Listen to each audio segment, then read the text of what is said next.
તે વિદ્યાર્થી મિત્રો, આજે આપણે ટાટ સેકન્ડરી માટે ધોરણ 9 ગુજરાતીમાં પાઠ્યપુસ્તક આધારિત 11 થી 15 પાઠના મહત્વના પરીક્ષાલક્ષી MCQ જોવાના છે. ખૂબ જ ઓછા સમયમાં 11 થી 15 પાઠનું પરીક્ષાલક્ષી રિવિઝન થઈ શકે છે. તો વિડીયોમાં અંત સુધી બન્યા રહેજો. ચાલો વિદ્યાર્થી મિત્રો શરૂ કરીએ. પાઠ નંબર 11 મરજીવ્યા. લેખક છે પૂંજાલાલ. પ્રશ્ન નંબર 1, મરજીવ્યા કાવ્યના કવિ પૂંજાલાલનું વતન કયું છે? નાપા, જિલ્લો આણંદ. પ્રશ્ન 2, મરજીવ્યા કાવ્યનો સાહિત્ય પ્રકાર કયો છે? સોનેટ. પ્રશ્ન નંબર 3, મરજીવ્યાના પ્રિયજનોએ તેમને કઈ શિખામણ આપી?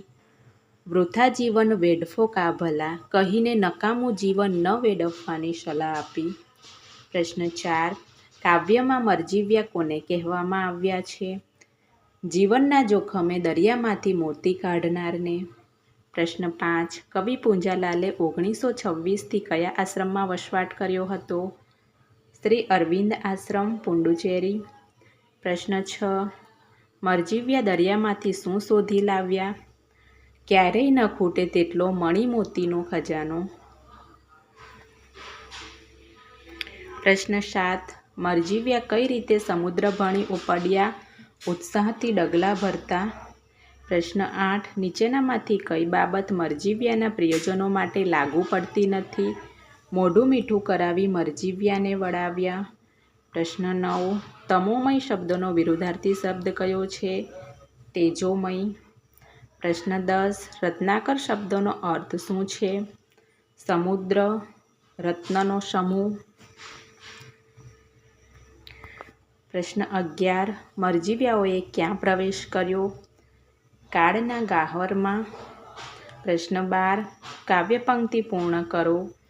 ગયા ગરજતા અફાટ વિકરાળ રત્નાકરે. પ્રશ્ન 13, આ કાવ્ય કયા કાવ્ય સંગ્રહમાંથી લેવામાં આવ્યું છે? પારિજાતિ. પ્રશ્ન 14, પ્રદીપ્ત નયનનો અર્થ શું થાય છે? પ્રકાશિત આંખો. પ્રશ્ન 15, કવિએ દરિયાના મોજા માટે કયો શબ્દ વાપર્યો છે? ગિરિમાળસા હૃદય. પ્રશ્ન 16, સોનેટ કાવ્ય સ્વરૂપ કેટલી પંક્તિઓનું હોય છે? 14. પ્રશ્ન 17, સજલ નેત્ર એટલે શું? આંસુ ભરેલી આંખો. પ્રશ્ન 18, મરજીવ્યા કોનાથી પાછા ન વળ્યા? દ્રઢ નિશ્ચયથી. પ્રશ્ન 19, અફાટ શબ્દનો અર્થ નીચેનામાંથી કયો છે? અફાટ એટલે કે ખૂબ વિશાળ. પ્રશ્ન 20, ગહ્વર શબ્દનો સમાનાર્થી શબ્દ આપો. બખોલ કે ગુફા. પ્રશ્ન 21, મરજીવ્યા કાવ્યમાં કવિ કયો મૂળ સંદેશ આપે છે? સાહસ અને દ્રઢ નિશ્ચયથી જ સફળતા મળે છે. પ્રશ્ન 22, અખૂટ શબ્દનો સમાનાર્થી શબ્દ શું થાય છે? ખૂટે નહીં તેવું, અપાર. પ્રશ્ન 23, તળપદા શબ્દ તળોનો અર્થ શું થાય છે? તળિયા. પ્રશ્ન 24, મહારવ શબ્દનો અર્થ કાવ્યના સંદર્ભમાં શું થાય છે? મોટો અવાજ કે ગર્જના. પાઠ નંબર 12, સખી માર્કંડી. લેખક છે કાકા સાહેબ કાલેલકર. પ્રશ્ન નંબર 1, સખી માર્કંડી પાઠના લેખક કાકા સાહેબ કાલેલકર મૂળ ક્યાંના વતની હતા? સતારા, મહારાષ્ટ્ર. પ્રશ્ન 2, કાકા સાહેબ કાલેલકરને કયા નામે ઓળખવામાં આવે છે? સવાઈ ગુજરાતી. પ્રશ્ન 3, સખી માર્કંડી પાઠનો સાહિત્ય પ્રકાર કયો છે? પ્રવાસ નિબંધ. પ્રશ્ન 4, લેખક માર્કંડી નદીને કયા રૂપે જુએ છે? નાનપણની સખી તરીકે. પ્રશ્ન 5, માર્કંડી નદી ક્યાંથી નીકળે છે? વેજનાથના ડુંગરમાંથી. પ્રશ્ન 6, મહાદેવે મૂળકંડુ ઋષિને વરદાનમાં કેવો વિકલ્પ આપ્યો? 16 વર્ષ જીવનાર સદ્ગુણી બાળક અથવા 100 વર્ષ જીવનાર મૂઢ બાળક. પ્રશ્ન 7, લેખક નકશામાં માર્કંડીની લીટી કેમ શોધતા નથી? કારણ કે જો શોધે તો એ સખી મટી નદી થઈ જાય તેવો ભય છે. પ્રશ્ન 8, યમરાજે કોની પર પાસ ફેંક્યો? માર્કંડેય પર. પ્રશ્ન 9 આયુધારા વહેવી. રૂઢિપ્રયોગનો અર્થ જીવતા રહેવું. પ્રશ્ન 10 લાવણ્ય શબ્દનો અર્થ શું થાય છે? સુંદરતા. પ્રશ્ન 11 માર્કંડી લેખકને શું આપતી હતી? શક્કરિયા અને અમૃત જેવું પાણી. પ્રશ્ન 12 શિવલિંગને ભેટી પડેલા માર્કંડેયને અડવાની કોની હિંમત ન ચાલી? યમરાજની. પ્રશ્ન 13 ધૃષ્ટતા માટે યમરાજને કોનો ઠપકો સાંભળવો પડ્યો? ત્રિશૂલધારી શિવજીનો. પ્રશ્ન 14 પ્રપાત શબ્દનો સમાનાર્થી શબ્દ શું છે? ધોધ. પ્રશ્ન 15 લેખક નદી કાંઠે ઊભા રહીને શું સાંભળતા હતા? માર્કંડેયનું ગાન. પ્રશ્ન 16 સખી માર્કંડી નિબંધ કયા પુસ્તકમાંથી લેવામાં આવ્યો છે? લોકમાતા. પ્રશ્ન 17 મુરકુંડુ ઋષિની પત્નીએ કયો વિકલ્પ પસંદ કર્યો? 16 વર્ષ જીવનાર સદ્ગુણી બાળક. પ્રશ્ન 18 મલાન શબ્દનો અર્થ શું થાય છે? કરમાયેલું કે નિસ્તેજ. પ્રશ્ન 19 લેખક જ્યારે કોલેજમાં ભણતા ત્યારે પરીક્ષા પછી કયો તહેવાર આવતો હતો? ભાઈબીજ. ધૃષ્ટતા શબ્દનો અર્થ શું છે? વધુ પડતી હિંમત. પ્રશ્ન 21 યમરાજને કોના દર્શન થયા પછી માર્કંડેયને લઈને મૃત્યુની બીક ન રહી? મૃત્યુંજય મહાદેવના. પ્રશ્ન 22 કાકા સાહેબ કાલેલકરને કયો સર્વોચ્ચ પુરસ્કાર પ્રાપ્ત થયો હતો? પદ્મવિભૂષણ. પ્રશ્ન 23 લેખક અને માર્કંડી કઈ રીતે વાતો કરતા? એકબીજાને ઉદ્દેશીને, બોલીને અને અવાજ સાંભળીને. પાઠ નંબર 13 રસ્તો કરી જવાના. કવિ છે અમૃતલાલ ઘાયલ. પ્રશ્ન નંબર 1 રસ્તો કરી જવાના ગઝલના કવિ કોણ છે? અમૃતલાલ લાલજીભાઈ ભટ્ટ. પ્રશ્ન 2 અમૃત ઘાયલનું વતન ક્યાં આવેલું છે? રાજકોટ જિલ્લાનો સરદાર. પ્રશ્ન 3 આ કાવ્યનો સાહિત્ય પ્રકાર કયો છે? ગઝલ. પ્રશ્ન 4 ગઝલમાં કવિ કઈ ભાવના વ્યક્ત કરે છે? મનુષ્યની અડગ ખુમારીની. પ્રશ્ન 5 કવિ કઈ રીતે પોતાનું જીવન પૂર્ણ કરવા ઈચ્છે છે? પોતાની જ મસ્તીમાં મસ્ત થઈને. પ્રશ્ન 6 કવિ કોને પડકાર આપે છે? કવિ કાળને પડકાર આપે છે. પ્રશ્ન 7 કવિ દુઃખ માત્રની દવા કઈ ગણે છે? પોતાનો આત્મબળ. પ્રશ્ન 8 કવિ દુનિયાના દિલના ચારે છેડા કેવી રીતે ભરવા માંગે છે? દુનિયાના લોકોનો પ્રેમ પ્રાપ્ત કરીને. પ્રશ્ન 9 સિંધુ શબ્દનો સમાનાર્થી શબ્દ જણાવો. સમુદ્ર. પ્રશ્ન 10 વિકાસ શબ્દનો વિરુદ્ધાર્થી શબ્દ કયો છે? વિનાશ. પ્રશ્ન 11 અવિરામ દીપક દ્વારા કવિ શું સમજાવવા માંગે છે? કવિના મનમાં રહેલો ક્યારેય ન બુઝાતો આશાનો પ્રકાશ. પ્રશ્ન 12 ગઝલના દરેક બે પંક્તિના સ્વતંત્ર વિચારને શું કહેવાય છે? શેર. પ્રશ્ન 13 પ્રકાશ આંધિઓમાં પણ પાથરી જવાના માં કવિનો શું આશય છે? મુશ્કેલીઓ અને અંધકારમાં પણ આશાનું કિરણ ફેલાવવું.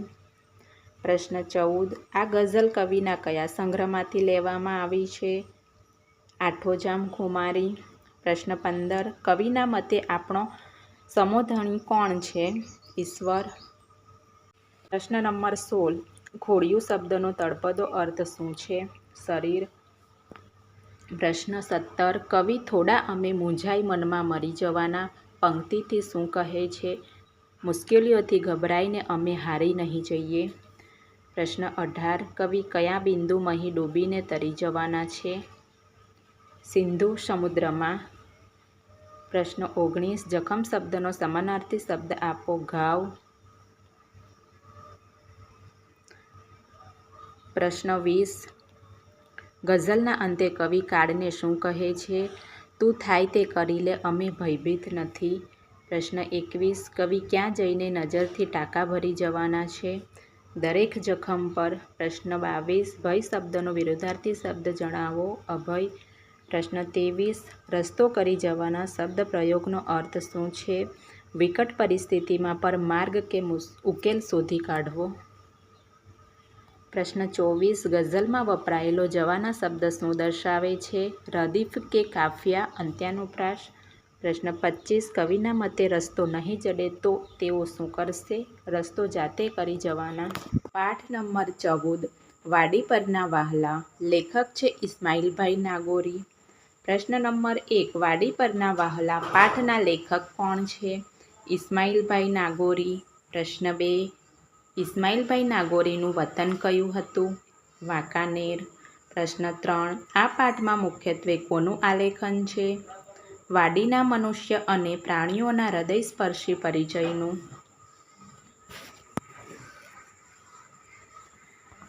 પ્રશ્ન 4 વાડીમાં કોનો સંગ્રહ સ્થાન જોવા મળે છે? નાના મોટા જીવોનું. પ્રશ્ન 5 બાળકોની નજરમાં વાડીમાં શું આવી જાય છે? ઢેલે મૂકેલા ઈંડા અને બુલબુલે કરેલો માળો. કાચીડાએ ધારણ કરેલા રંગો. પ્રશ્ન 6 જંતુ જગતના દર્શન માટે કયો સમય વધારે યોગ્ય છે? રાતનો શાંત નીરવ સમય. પ્રશ્ન 7 કુદરતના કારવાન કાફલાને વાડી શું આપે છે? તો કુદરતના કારવાન કાફલાને વાડી આશ્રય અને આવાસ આપે છે. પ્રશ્ન 8 વાડીમાં ક્યારેક ક્યારેક કયા મોટા પ્રાણીઓના દર્શન થઈ જાય છે? તો વાડીમાં ક્યારેક ક્યારેક દીપડા અને સિંહ જેવા મોટા પ્રાણીઓના દર્શન થઈ જાય છે. પ્રશ્ન 9 કાફલો શબ્દનો અર્થ શું છે? સંઘ, ગતિ કરતો સમૂહ. પ્રશ્ન 10 હંમેશા યાદ રહે તેવું. પ્રશ્ન 11 કોલાહલ શબ્દનો વિરુદ્ધાર્થી શબ્દ કયો છે? નીરવ. લેખકે વાડીના જલસા અને મિજબાનીઓ માટે કયો શબ્દ વાપર્યો છે? ડાયરા. પ્રશ્ન 13 વાડીમાં કાગડાઓ કોની વચ્ચે માર્ગ કાઢતા જોવા મળે છે? ઘુવડ. પ્રશ્ન 14 વાડીમાં શેરીના શોખીન પ્રાણી તરીકે કોનો ઉલ્લેખ છે? શિયાળ. પ્રશ્ન 15 મરઘીના બચ્ચાને ચોરીને ઘર ભેગા કોણ કરે છે? ઉંદર. પ્રશ્ન નંબર 16 અળસિયાનો ગોળો કરીને કોણ આરોગે છે? દેડકા. પ્રશ્ન 17 ઉંદરની વસ્તી પર અંકુશ રાખવા કોણ જાણીતું છે? રાની માંજરો બિલાડો. પ્રશ્ન 18 સંગ્રામ શબ્દનો અર્થ શું થાય છે? યુદ્ધ. પ્રશ્ન 19 ચોમાસામાં નવરાશના દિવસોમાં લોકો વાડીમાં શું કરે છે? ચોપાટ ઉપર જામતા હોય છે. પ્રશ્ન 20 ભજનની રાતો અને દાંડિયા રાસની રાતો વાડીમાં કેવી બની જાય છે? તો સમૂહ આનંદની રાતો બની જાય છે. પ્રશ્ન 21 પાકને બગાડતી ઈયળોને સાફ કોણ કરે છે? પક્ષીઓ. પ્રશ્ન 22 રાત્રે વાડીનું શાંત વાતાવરણ શેના અવાજથી ભરાઈ જાય છે? કંસારી અને તમરાના અવાજથી. પ્રશ્ન 23 પ્રત્યક્ષ શબ્દનો વિરુદ્ધાર્થી શબ્દ જણાવો. પરોક્ષ. પ્રશ્ન 24 ખેડૂતોનું ધ્યાન વાડીમાં કોના તરફ વધુ હોય છે? પાકને રંજાડતા જીવો તરફ. પ્રશ્ન 25 વાડીમાં મકાઈના ડોડાની મિજબાનીઓ કોની સાથે થાય છે? આજુબાજુની વાડીના અડોશી પાડોશી મિત્રો સાથે. નંબર 15 ગોદ માતાની ક્યાં. લેખક ચંદ્રકાંત શેઠ. પ્રશ્ન નંબર 1 ગોદ માતાની ક્યાં કાવ્યના કવિ ચંદ્રકાંત શેઠ. પ્રશ્ન 2 કવિ ચંદ્રકાંત શેઠનું વતન ઠાસરા, જિલ્લો ખેડા. પ્રશ્ન 3 આ કાવ્યમાં કવિ કયો મુખ્ય ભાવ પ્રગટ કરે છે? માતાની મમતા અને વાત્સલ્યનો વિશેષ મહિમા. પ્રશ્ન 4 માતાના ટહુકા પાસે કોની વિસાત નથી? સૂર અને તાલની, સંગીતની. પ્રશ્ન 5 હાજર હાથ હજાર હોય વાક્યોનો અર્થ શું છે? બધા જ મદદ કરવા તૈયાર હોય છે. પ્રશ્ન 6 માતાની છાયાને કવિ કોની સાથે સરખાવે છે? ભર્યા ઉનાળાની પરબ સાથે. પ્રશ્ન 7 કવિને શિયાળામાં હૂંફ કઈ રીતે મળે છે? માતાની માયા અને લાગણીથી. પ્રશ્ન 8. ગોદ શબ્દનો સમાનાર્થી શબ્દ ખોળો. પ્રશ્ન 9. કવિના મતે શયનખંડ અને શૈયા મળે પણ શું ન મળે? માતાની સોડ. પ્રશ્ન 10. રાહી શબ્દનો અર્થ મુસાફર કે વટે માર્ગું. પ્રશ્ન 11. ચાંદ સૂરજ અને તારા મળે પણ કવિને શું ખૂટે છે? માતાની આંખો. પ્રશ્ન 12. પલ્લવ અને પુષ્પ મળે પણ શું ન મળે? માતાનો પાલવ. પ્રશ્ન 13. પરબ શબ્દનો અર્થ શું છે? રસ્તામાં મુસાફરને પાણી પાવાની જગ્યા. પ્રશ્ન 14. બારે મેહ ઉમટે પણ કોની હેલી ન મળે? માતાના હેતની. પ્રશ્ન 15. હાજર શબ્દનો વિરુદ્ધાર્થી શબ્દ આપો.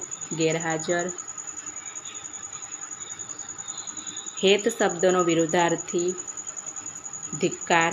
પ્રશ્ન 17. કવિ માતાના વાત્સલ્યને શાની સાથે સરખાવી ન શકાય તેમ માને છે? દુનિયાની કોઈ પણ ભૌતિક વસ્તુ સાથે. પ્રશ્ન 18. આ કાવ્ય કવિના કયા કાવ્ય સંગ્રહમાંથી લેવામાં આવ્યું છે? પરિવાર કાવ્ય. પ્રશ્ન 19. શૈયા શબ્દનો અર્થ શું થાય છે? પથારી. પ્રશ્ન 20. રસ્તા અને રાહી મળે પણ શું ન મળે? માતાની રાહત. પ્રશ્ન 21. છત અને છત્તર મળે પણ કવિને શું નથી મળતું? માતાની ગોદ. પ્રશ્ન 22.